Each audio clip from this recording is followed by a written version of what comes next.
You may think that this is a picture of a third world country a couple of days after a major storm, but it is actually the city of New Orleans 6 months after Hurricane Katrina hit. Katrina turns into a Category 3 hurricane, with New Orleans in its sights.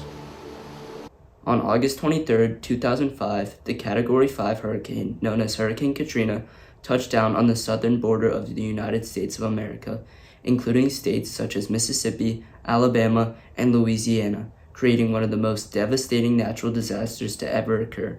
Storm surges as high as 20 feet and wind gusts reaching up to 174 miles per hour flooded and destroyed thousands of homes and killed 1,833 people.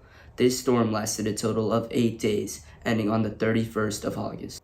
One of the main reasons why this storm was so catastrophic was because of the poor engineering in the city of New Orleans. This area is heavily populated and below sea level, meaning that if a storm took place, the effects would be severe.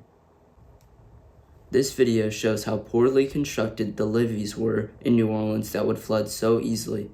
The hurricane barriers, whose main purpose was to stop flooding, quickly broke down as water from the Gulf of Mexico entered the city. At the end of this major natural disaster, over 80% of New Orleans was underwater.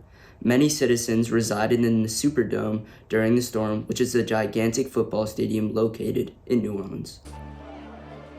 People lack food, water, and basic sanitation. There are reports of violent assaults. This shows how negligent FEMA workers were to survivors who had just endured 8 days of a horrific storm, and they had to wait 6 hours to even receive help from anyone. One example of the unpreparedness from FEMA during Hurricane Katrina is the wasting of money. Over 2 years after Hurricane Katrina hit, FEMA still had over $100 million worth of unused ice, which they eventually threw out. They could have used this to store medicine or food, which could have been given out to survivors. Hurricane Pam was an exercise used by the federal government in 2004. This was a hypothetical storm that could be used to predict the plans and actions needed to take place if a storm of this magnitude did occur. According to Cato.org, these government officials failed to learn anything from the exercise, and this could be seen in the response to Hurricane Katrina in 2005. In an article from Bill Quigley, the evacuation of hospitals after Hurricane Katrina didn't reach everyone. Federal government agents reached the hospital, and a total of 12,000 people were taken, leaving an estimated 24,000 sick, elderly, or hospital workers to fend for themselves. 215 people also died in nursing homes due to the neglect from FEMA workers when rescuing the survivors. A heavy amount of fraud also took place in response to Hurricane Katrina. The amount of money that was spent to aid victims unleashed a massive amount of abuse within the federal government. Federal automators estimated that $1 billion of payments in aiding survivors was invalid. The communication issues between Congress and government workers also plagued the aftermath of Hurricane Katrina.